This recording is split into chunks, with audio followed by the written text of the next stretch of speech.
Good morning students. देखिए आज हम क्या देखने जा रहे हैं कि tools of recombinant DNA technology. Tools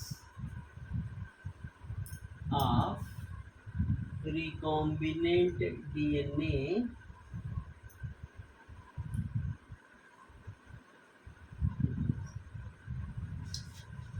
यानी कि अगर हम रिकॉम्बिनेंट डीएनए टेक्नोलॉजी करने जा रहे हैं, देखिए एक चीज़ और समझ लीजिए कि एक्चुअली रिकॉम्बिनेंट डीएनए टेक्नोलॉजी क्या है। तो जो रिकॉम्बिनेंट डीएनए टेक्नोलॉजी है, इसी को हम क्या कहते हैं, this is also known as what, genetic engineering. This is also known as genetic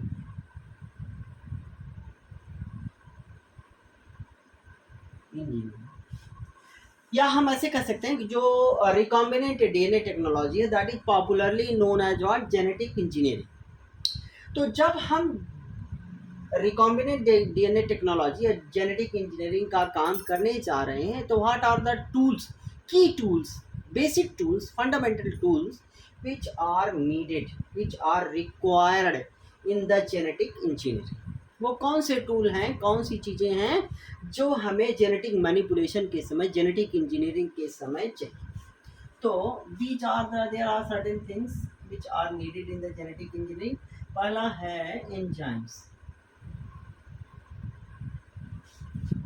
ठीक है, तो जो एंजाइम चाहिए हमें जेनेटिक इंजीनियरिंग के लिए, वो एंजाइम कौन से होते हैं कि जैसे पहला हम कहें कि रेस्ट्रिक्शन एंजाइम। हमें कौन से एंजाइम की जरूरत होती है, रेस्ट्रिक्शन एंजाइम की। और दूसरे जो एंजाइम की जरूरत होती है, दैट इज, जो क्या, ये रेस्ट्रिक्शन एंजाइम क्या करता है, डीएनए को कट करता है, इट कट्स द डीएनए। दूसरा एंजाइम जो डीएनए को जोड़ता है, that is known as what, DNA ligase. और तीसरा एंजाइम जो डीएनए का रेप्लिकेशन करता है, जिसे हम क्या कहते हैं, डीएनए पॉलीमरेज। तो दीज आर एंजाइम की जरूरत होती है। दूसरी चीज जो हमें इस टूल के रूप में चाहिए, दैट इज व्हाट, वेक्टर।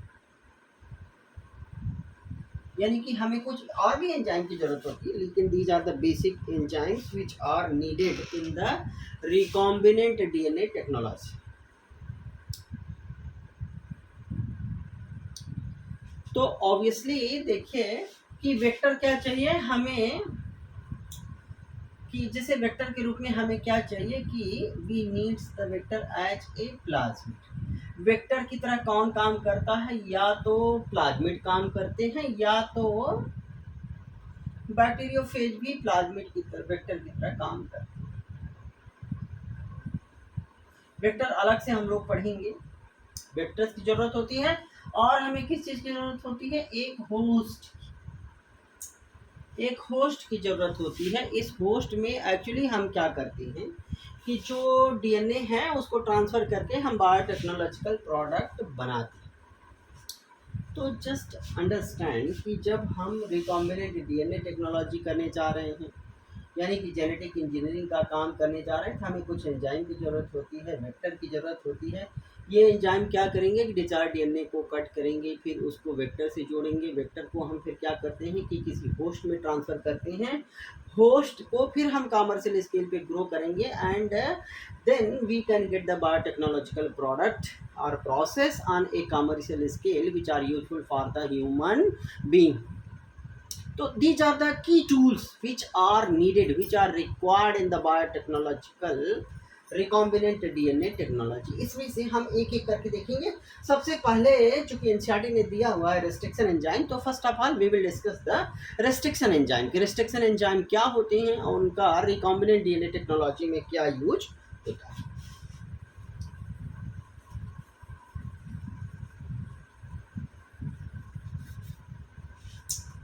तो first thing is what,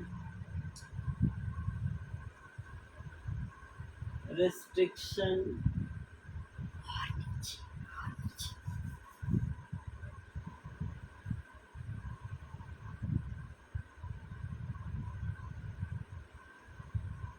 enzyme,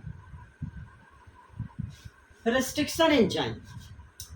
देखिए रेस्ट्रिक्शन एंजाइम की जो डिस्कवरी हुई, खोज हुई, वो कब हुई? इन 1963।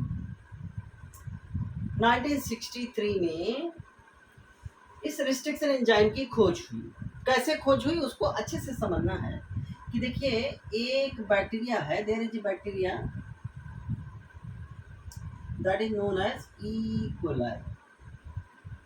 ई कोलाई क्या है? एक बैक्टीरिया, ठीक। और एक ये वायरस है,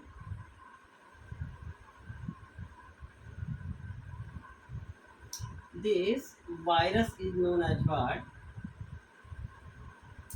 This is the bacteriophage virus.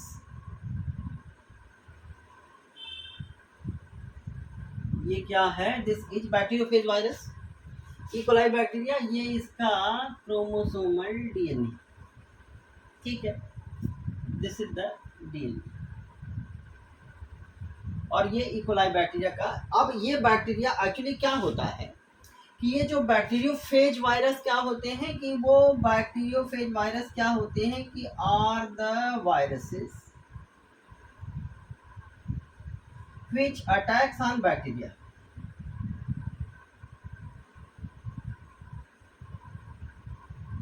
जो बैक्टीरिया पे अटैक करते हैं। तो यानी कि ये जो बैक्टीरियोफेज वायरस है ये एक्चुअली क्या करेगा? This will attack on the bacteria. ये बैक्टीरिया पे अटैक करेगा, इसका जेनेटिक मटेरियल इसके अंदर आएगा। एक्चुअली देखिए बैक्टीरियोफेज वे वायरस होते हैं जो बैक्टीरिया के ऊपर अटैक करते हैं। चैप्टर 6 में आपने देखा कि बैक्टीरियोफेज वायरस का जो जेनेटिक मटेरियल होता है, that genetic material is what they have the double stranded DNA.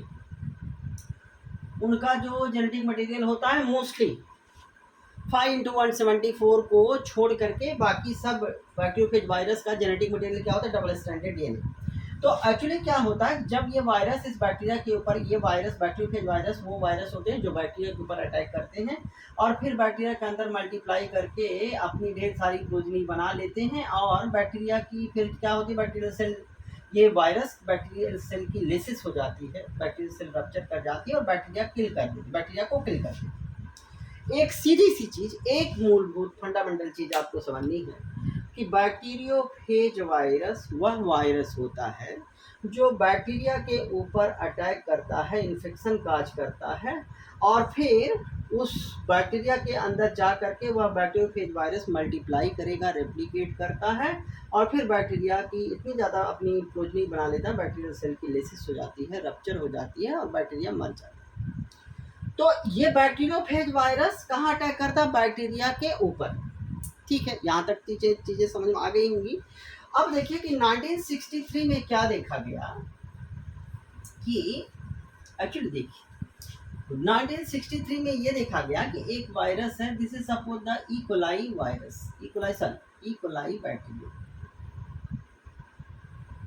यह ई कोलाई बैक्टीरिया अपने को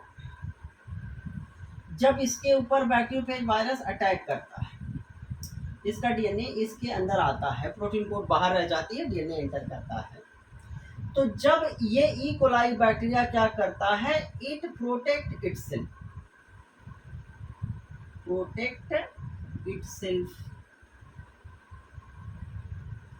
from the attack of bacteriophage. 1963 में ये पाया गया कि ये जो ई कोलाई बैक्टीरिया है यह अपने को bacteriophage virus, this is the bacteriophage.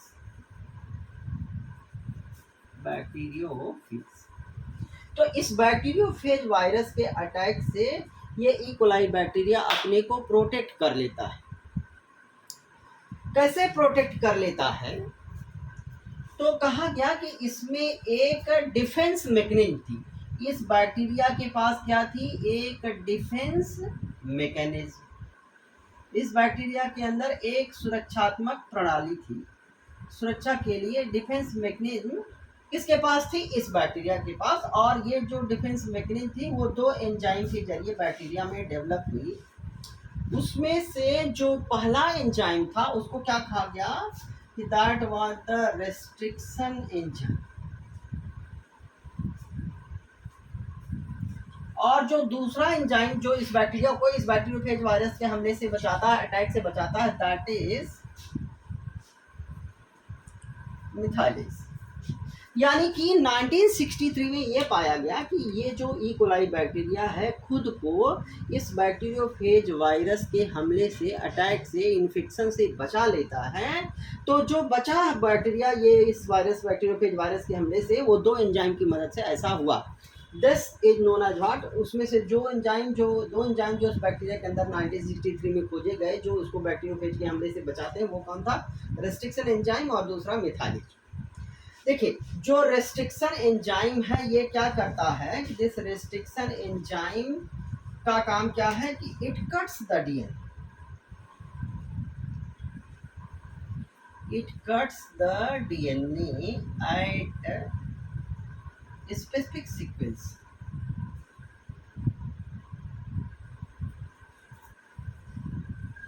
यानी कि जो रेस्ट्रिक्शन एंजाइम है वह क्या करता है कि डीएनए को एक स्पेसिफिक न्यूक्लियोटाइड सीक्वेंस में स्पेसिफिक न्यूक्लियोटाइड सीक्वेंस पे काट देता है।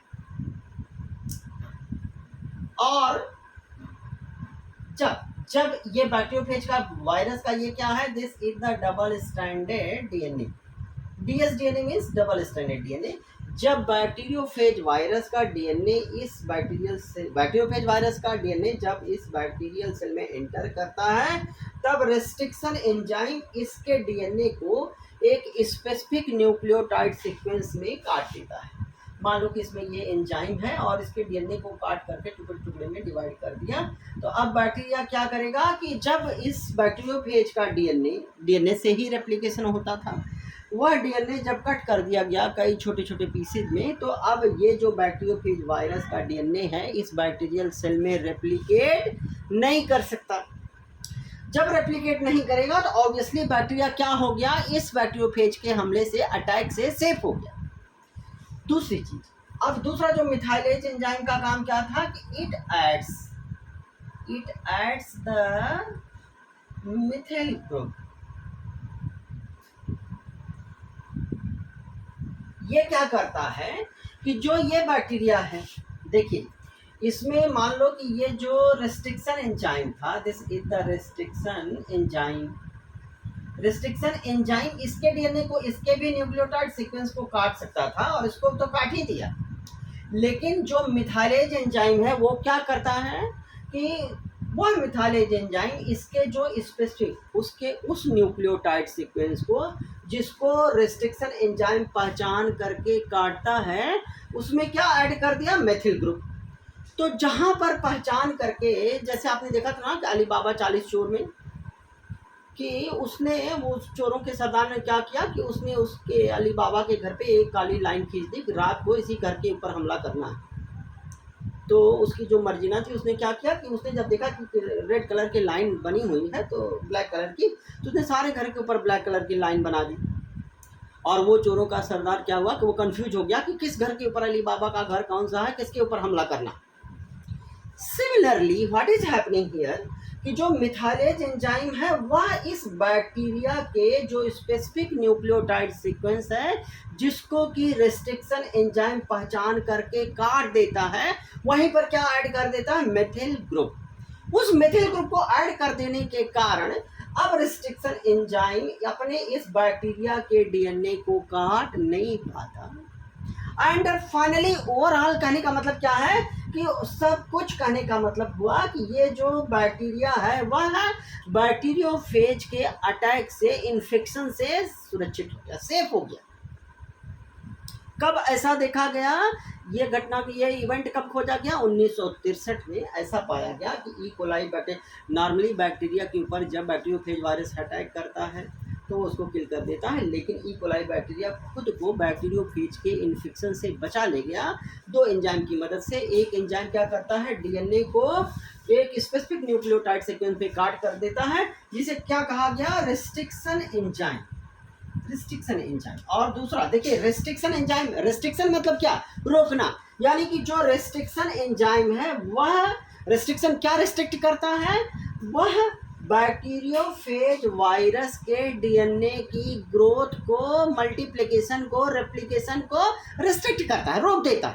That's why it is named as what, restriction enzyme.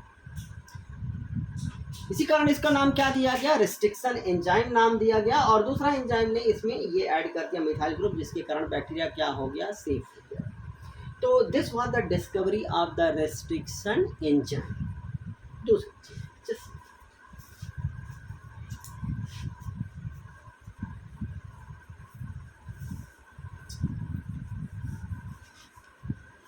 ये जो रिस्ट्रिक्शन एंजाइम होते हैं वो एक्चुअली एक एंजाइम का, एक बड़ा एंजाइम का ग्रुप होता है जिसे कहते हैं न्यूक्लिएजेस। न्यूक्लिएजेस क्या है, लार्ज ग्रुप ऑफ एंजाइम। अब इस एंजाइम के एनसीईआरटी लिखी हुई है इस चीज को, इसके दो टाइप होते हैं। एक को कहते हैं हम क्या, कि exonuclease, one is what, exonuclease, and one is what, endonuclease, endonuclease. तो जो एक्सोन्यूक्लियस है, जैसे suppose that this is the DNA, exonuclease क्या करता है, इस डीएनए को कट करता है, कट्स द डीएनए, डीएनए को कहाँ काटता है, एट इट्स टर्मिनल एंड। और जो एंडोन्यूक्लियस है वो क्या करता है, suppose that once again this is the DNA, ये डीएनए को यहाँ पे या यहाँ पे काट देता है। यानी कि जो एंडोन्यूक्लियस है वह डीएनए को, डीएनए के अंदर किसी स्पेसिफिक पॉइंट पे, ऐसा नहीं कि हर जगह काट सकता है, लेकिन डीएनए को रेस्ट्रिक्ट, एंडोन्यूक्लियस ये क्या करता है, this cuts the DNA at specific point. इसी एंजाइम को क्या कहा गया, इसी को कहा गया है रेस्ट्रिक्शन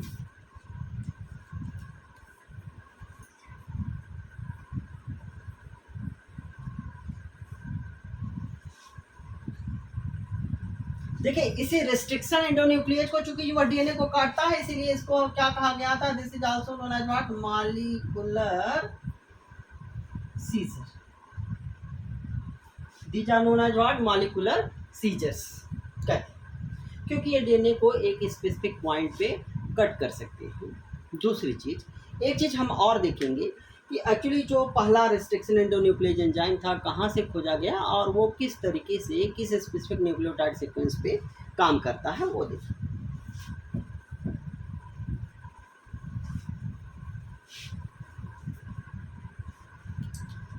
जो पहला फर्स्ट रिस्ट्रिक्शन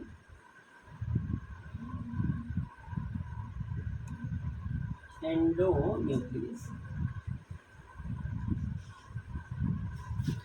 जो पहला रिस्ट्रिक्शन एंडोन्यूक्लियस एंजाइम था वो कौन सा था, दैट वाज हिंडसेकिन। This is the first restriction endonuclease enzyme. कहाँ से खोजा गया था, this was discovered from bacteria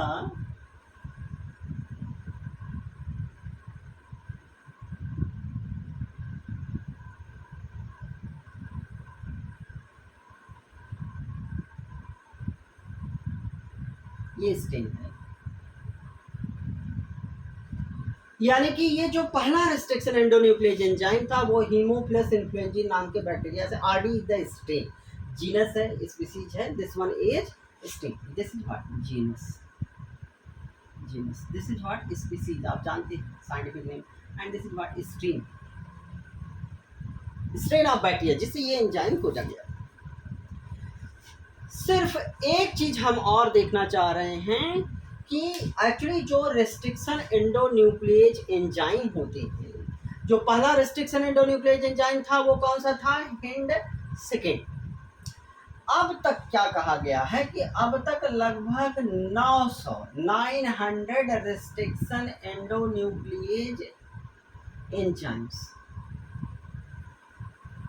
have been discovered.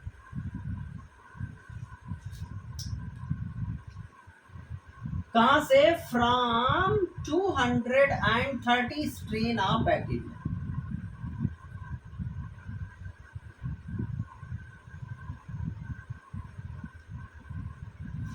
लगभग ये जो रेस्ट्रिक्शन एंडोन्यूक्लिएज एंजाइम होते हैं जो डीएनए को एक स्पेसिफिक न्यूक्लियोटाइड से काट सकते हैं, वो लगभग 900 रेस्ट्रिक्शन एंडोन्यूक्लिएज एंजाइम अब तक खोजे जा चुके हैं। नियरली 230 स्ट्रेन ऑफ बैक्टीरिया से खोजे जा चुके हैं। हमें एक चीज केवल देखना है कि एक्चुअली जो इसकी फंक्शनिंग है, रेस्ट्रिक्शन एंडोन्यूक्लिएज एंजाइम डीएनए को किस न्यूक्लियोटाइड सीक्वेंस पे काट देते हैं। That sequence we will discuss.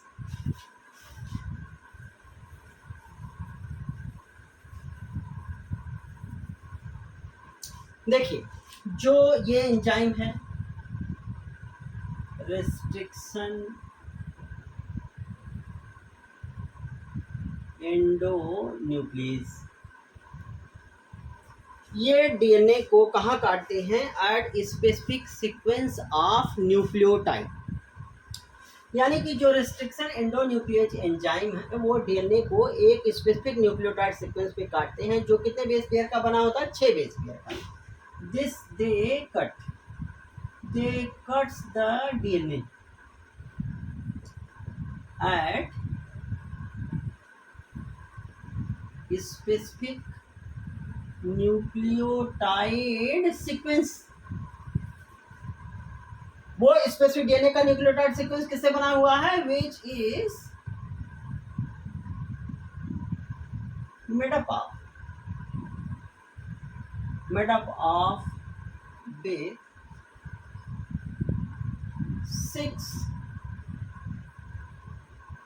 6 base pairs, जो फिर 6 बेस पेयर का बना होता है। जैसे हम कहें कि GAATTC, अब डीएनए का ये सीक्वेंस है 5 प्राइम 3 प्राइम, और ये दूसरा है GAATTC, this is the 3 prime 5 prime. आप जानते हैं कि डीएनए की ये दो धागे हैं, दीज आर द 2। ये न्यूक्लियोटाइड सीक्वेंस कितने बेस पेयर का बना हुआ है? आप इसको अगर काउंट कर लें तो दिस इज 1 2 3 4 5 और 6। ये जो रेस्ट्रिक्शन एंडोन्यूक्लिएज एंजाइम होता है वह डीएनए को हर जगह नहीं काटता, बल्कि 6 न्यूक्लियोटाइड के बने हुए 6 बेस पेयर का बना हुआ स्पेसिफिक न्यूक्लियोटाइड सीक्वेंस है जिसको कि वो काट सकता है। इस 6 बेस पेयर के बने हुए न्यूक्लियोटाइड सीक्वेंस को ही हम क्या कहते हैं? That is known as what? Palindrome.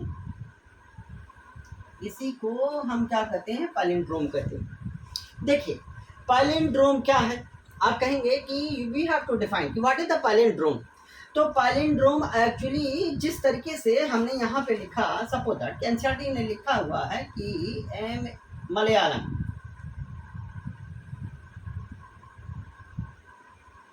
Malayalam, यानी कि मलयालम हम अगर इस तरफ से पढ़ते हैं तब भी मलयालम है, और अगर हम इसी चीज को इस तरफ से पढ़ें, उल्टा पढ़ें, तो वो इन द फॉरवर्ड डायरेक्शन और in the backward direction. When we are reading the Malayalam in the forward direction तो मलयालम है। इधर से भी पढ़ते हैं, उल्टा सीधा दोनों तरफ से पढ़िए तो वो this is the group of letters. Palindrome actually क्या है? ग्रुप ऑफ लेटर्स जिसकी रीडिंग सेम होती है। जब हम आगे से पढ़ते हैं तब भी इस तरफ से पढ़ते हैं तब। उसी तरीके से जो पैलिंड्रोम डीएनए में होता है वो क्या होता है कि वह न्यूक्लियोटाइड सीक्वेंस होता है जिसकी रीडिंग डीएनए के दोनों धागों पे समान होती है। एनसीईआरटी क्या लिखती है कि that nucleotide sequence which are read same on the both strands of DNA when the orientation of reading is kept same। कहने का मतलब क्या हुआ कि न्यूक्लियो डीएनए, ये डीएनए है, डीएनए का एक धागा ये है, एक धागा ये है, एक धागे की डायरेक्शन क्या है 5 प्राइम 3 प्राइम, दूसरे की क्या है 3 प्राइम 5 प्राइम। पैलिंड्रोम क्या है कि अगर हम इस धागे को 5 प्राइम 3 प्राइम डायरेक्शन में पढ़ें तो क्या है GAATTC। अगर रीडिंग ओरिएंटेशन जो रीडिंग है, रीडिंग का ओरिएंटेशन अगर हम 5 प्राइम 3 प्राइम डायरेक्शन से पढ़ रहे हैं तो GAATTC है इस धागे पे, और अगर इसको भी हम 5 प्राइम 3 प्राइम डायरेक्शन में पढ़ें तो एक बार फिर से यही है GAATTC। GAATTC इधर भी है, GAATTC सेम है, जबकि orientation of reading is what 5 prime 3 prime. और वह बात एनसीईआरटी आगे लिखती है कि this is also true when we read in the 3 prime 5 prime direction. अगर ये रीडिंग जो है वो 3 प्राइम 5 प्राइम डायरेक्शन में भी सेम रहती है। कैसे? देखिए, अगर हम 3 प्राइम 5 प्राइम में पढ़ेंगे तो क्या होगा CTTAAG, यही है 3 प्राइम 5 प्राइम में। अब इसको भी 3 प्राइम 5 प्राइम इसको पढ़े तो CTTAAG।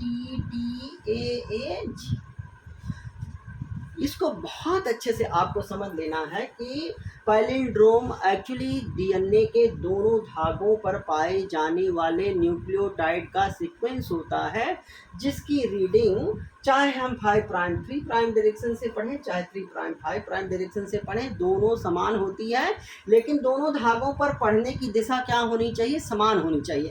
यानी कि इस धागे पे अगर हम 5 प्राइम 3 प्राइम डायरेक्शन में पढ़ रहे हैं तब तो GATTC है, लेकिन इस पे अगर हम 5 प्राइम 3 प्राइम डायरेक्शन से पढ़ें तभी GAATTC होगा। यही बात 3 प्राइम 5 प्राइम में पढ़ लीजिए CTTAAG है, और अगर इसका भी 3 प्राइम 5 प्राइम क्या है CTTAAG है।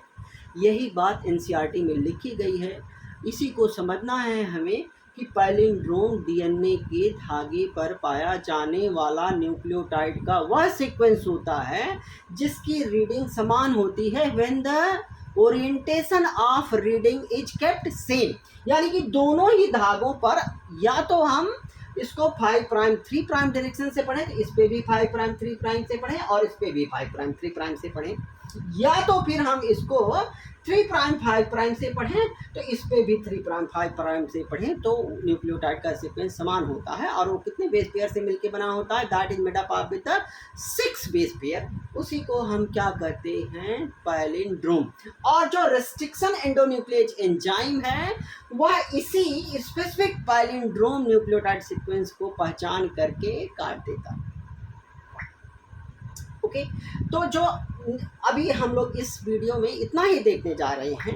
नेक्स्ट वीडियो लेक्चर में हम क्या देखेंगे कि किस तरीके से ये रेस्ट्रिक्शन एंडोन्यूक्लियेज एंजाइम कहाँ पे काटता है और किस तरीके से स्टिकी एंड या ब्लंट एंड बनाता है। In this particular video lecture केवल हमने इतना देखा कि रेस्ट्रिक्शन एंजाइम क्या है और वह किस तरीके से पैलिंड्रोमिक न्यूक्लियोटाइड सीक्वेंस पर डीएनए को काट देता है।